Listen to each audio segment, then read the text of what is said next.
guys, there's a good old saying in Yorkshire, start a job, make a job. So when you're pricing up your work, you see a task that needs to be done, just have a look into it as deep as what you can to find out what associated work that may well create. So for example, if you get to do a damp course, remember you're going to have plastering to do as well, perhaps skirting boards if they're rotten, there may be radiators to move, sockets to move, all such other associated jobs that come with the job that you've identified.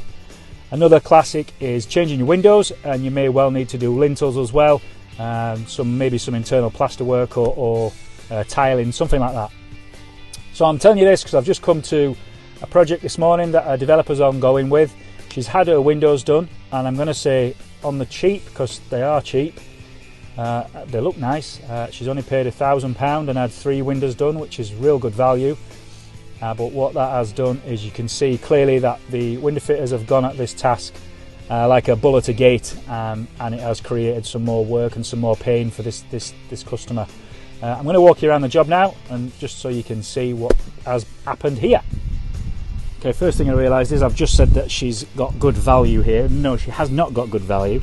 So we got good cost at £1,000 for these 3 windows. But what this has created is, you see between these 2 windows, the brickwork panel, because they've gone at this in such a fashion, getting out the old windows, they've probably used some sort of hydraulic tool or a breaker of some descript, and that has disturbed all that masonry there. So you can see the renders are hanging off now. You can even see the floor joists, the internal floor joist ends. So, you know, she needs to get this sorted really, really quickly, or that's going to create some real issues with internal damp if this is not rectified as soon as possible.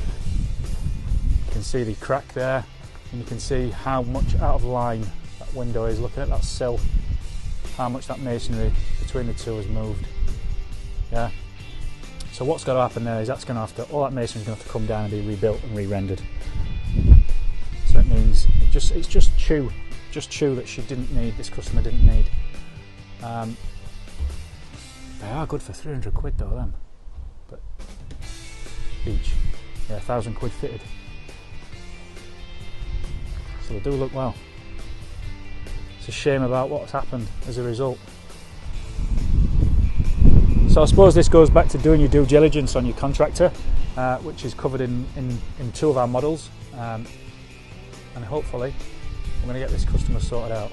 So what's going to come with this is a scaffold to the front, waste as that comes down, new masonry, and new render.